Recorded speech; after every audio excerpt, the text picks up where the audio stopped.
I was a part of the effort to make President Clinton understand the importance of forestry communities. In 1983, I was a guest at the President's Forest Summit in Portland, mainly because my daughter had been on a TV program with him and told him about what would happen if he didn't manage the forest. And he said, "Don't worry, I'm going to have a conference and I'll get everybody together and we'll solve the problem." So early this spring, it was the 30-year anniversary of the Northwest Forest Plan. So I applied for my 3 minutes to speak and drove up to Weaverville. And I got there, and the meeting was being held in the new facility, medical facility, and on the whole wall was this giant digital screen. And on the screen was this beautiful green forest. It was the whole wall, and it was green. It was obviously taken somewhere in Washington in the temperate forest. And as I stood up, I said, 3 minutes, that's a minute per decade of my life that I've spent trying to get the message across to people that if we don't manage our forests, we are going to lose them. And I said, I'm really surprised at this picture on the wall, because the professor that was on the committee had said that every year to her class, she reads the speech that Bill Clinton gave at that Northwest Forest Conference as something to aspire to. And I told them, why would you aspire to a plan that was an abject failure? We burnt up the very habitat that we were saving from the loggers. I mean, really, people, come on, look at this. I mean, you look at the territories that have burnt and the owl circles, and they're gone. So what was the goal? We were saving the forest from the loggers. Remember that, people? And so my 3 minutes was up, and when I got out to the car, I had a text from my local nemesis in Trinity County, Larry Glass, who probably filed more lawsuits to stop logging than anybody. And he said, "Nadine, thank you for being one of the few people to stand up and speak out for the forest." So that's how far this debate has come. The very people that wanted good forest management and not large-scale clear cuts are now aghast at what's going on. Thousands and thousands of acres burnt to the ground. So 2 weeks ago, I drove to Gray Eagle. So I live in Anderson, and I drove down to Red Bluff and drove up Highway 36. So I crossed the footprint of the park fire. I haven't had time to look at it much, but if you get out a map, that was the largest fire in the history of California, and it defied all fire models. It moved fast, it burnt hot. It was a fire that most people, you weren't going to mess around and try to stop it, because it was moving. It was dangerous, and it was burning over places that hadn't been managed or touched since the spotted owl. So a lot of fuel, a lot of damage, a lot of energy, and it was headed towards Shasta County. And I live near the end of the airport in Redding, and I've never seen an assault on a fire like that. Every 15 minutes, it was a turnaround with a borate plane. They poured more borate on the park fire, trying to get it stopped, because I think they know what Royal and Roger and I have been trying to tell people for the last 5 years, that we're due for a fire that's going to start in the south and it's going to go all the way to Canada. And the park fire had that potential, but they got it stopped with more fire suppression than I've ever seen in my life. It was heroic, and they got it stopped before it got into the park, where there is the leftover Dixie fire material. So if it had gotten into that, there would have been no stopping it at all. So anyway, I drove through the park fire. I drove up Dixie you get. And if you want to go on my Facebook page, you can see a picture of me standing there talking about the available fuel that is sitting in the Dixie footprint right now, ready to burn again. I drove through Gray Eagle. I drove down to stopped at Indian Falls, walked down, and the fire had come down into there, and there was a big burnout oak. And I took some pictures of that and talked about the impact of the Dixie on the Feather River watershed. There are pictures in that watershed where there are 3 feet of sediment over the tops of roads. And that's the issue that no one is talking about. We're not talking about the impact of fisheries. And that's what I do now. I work for Family Water Alliance, and we run the Sacramento Valley Fish Screen program. So we are trying to save fish. And at the same time, I'm watching this destruction in the upper watersheds because we're not managing those lands. So I drive through Greenville. I was dropping my daughter off. I dropped her off and started back, and I got on the phone with a friend of mine, and I said, I'm driving through Greenville. It's breaking my heart. I had to call you. And he said, yeah. He said, that was heartbreaking. He said, we got everything packed up, and I told my wife, we're fine here. They'd have to burn the whole town to get to us. We'll be fine. The fire will never get to us. So they left and went to work, and he went to fight fire, and then they got the call and they couldn't go back. So the home they built burnt to the ground with everything they owned in it, because they did just that. They set a backfire and they burned down Greenville because some faceless, nameless bureaucrat decided that, fire is a great management tool. I'll use it. And with my drip torch, and they burnt Greenville down.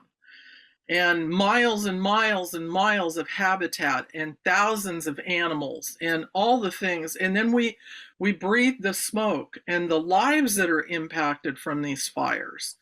And this is not talking about the fires that they've set trying to achieve their management goals to reduce the fuel, and it gets away from them and it kills people.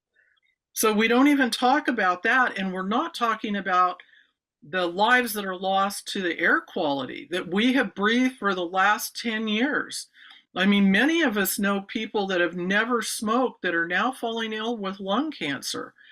And there needs to be an investigation into that as well. Our communities withstood the spotted owl. We hung in there. We figured out a way to make a living. Hayfork survived, Happy Camp survived, and now it just makes me wonder, now they're burning us to the ground because that's what they're doing, and nobody seems to care.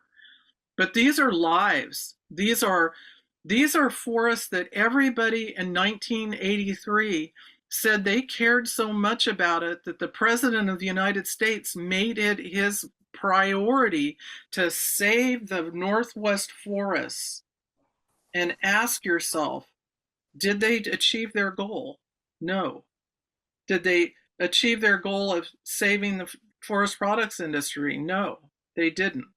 So now is the time, people. If you don't do something quickly, it's going to be too late for Roger's grandchildren and mine, because there won't be a green tree left if something isn't done very soon. Thank you.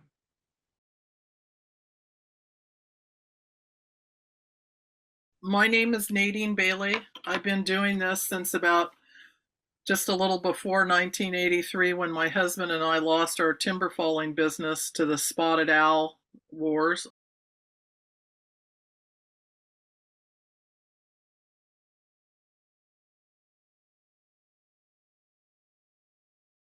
I've said this before, it's interesting. We were saving the forest from 70-acre clear cuts. 70-acre clear cuts done by the loggers were going to destroy the environment and kill the owl.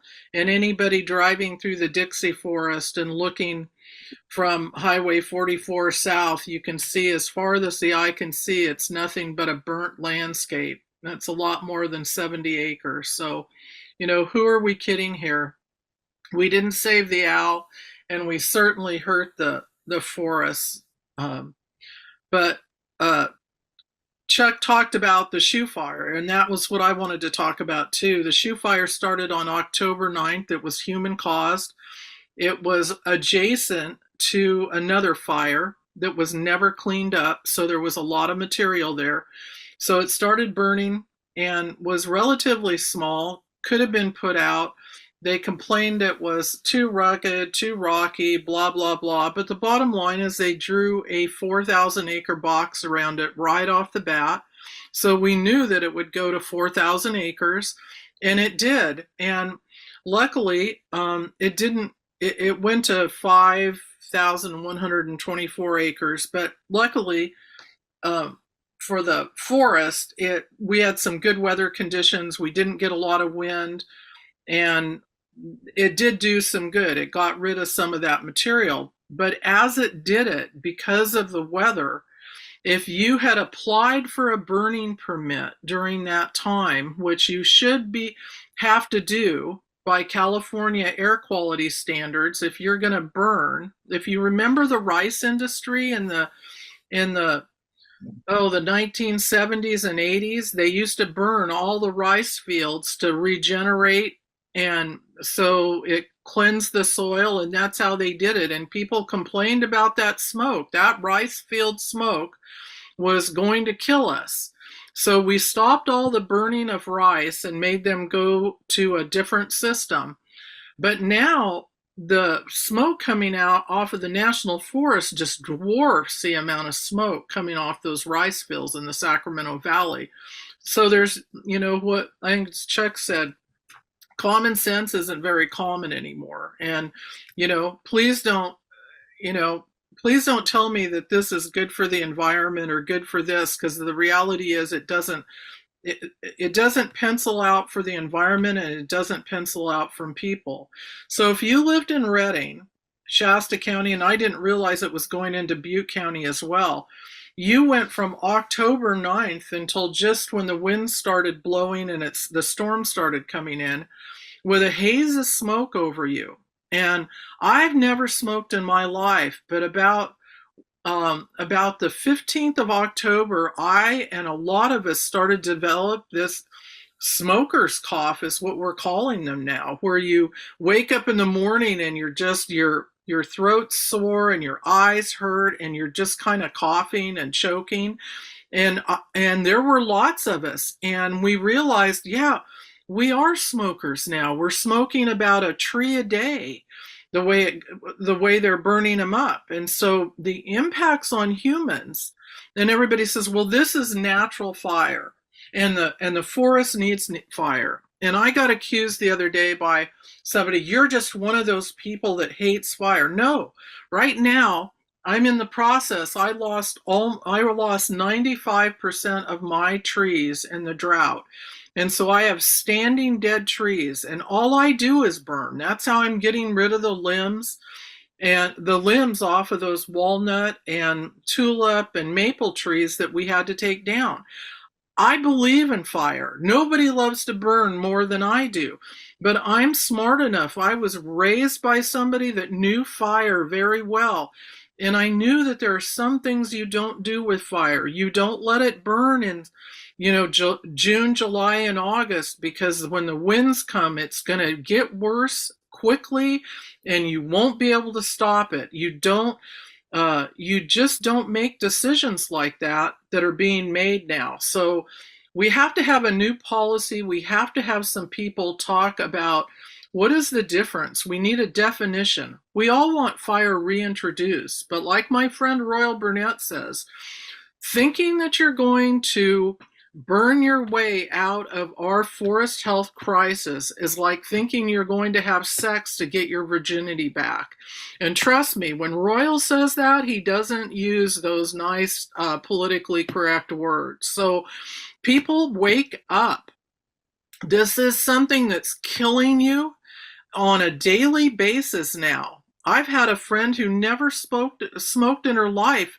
They waited until she had stage 4 lung cancer before they even tested for it because she had never smoked and they couldn't believe that she had it.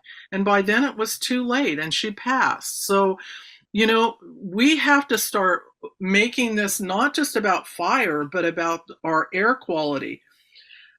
I started working on my piles of dead and down material the day the first rain came, waiting for that moment that I could burn. Why don't we have federal crews that we should not have a seasonal fire crew? They should come off of the fire line and they should go back out to the forest and they should start cleaning up the mess that was made with their fires. And maybe if they had to clean up the mess, if those LA and Alaska teams had to spend a month out burning that slash and getting that fiber down and that energy down to a safe level for these communities, maybe they would be a little less hesitant to light it on fire in June, July, and August. So that's my solution: is no seasonal fire crews. If you want to fight fire on the national forest, then you can go clean up all winter long and do what I do, and that's get the piles burnt. Drive 44 now. You want to get angry? They're not even burning the piles that they have piled. They're just there to become another fire hazard for the next fire. We need better definitions of what good and managed fire are, because we all are feeling a different part of the elephant. And my tribal friends think all fire is good. I don't. I think there's good fire and there's bad fire, and there can be good fire during some months that can turn into really bad, catastrophic fire. The judgment should be, are we impacting the soil? Are we impacting air quality? You should have to have a rubric that shows your impact on everything: water, soil, air quality, humans, everything, not just what made you feel good in the little box that you got to check because you treated 5,124 acres of the shoe fire. So that's my soapbox for the day.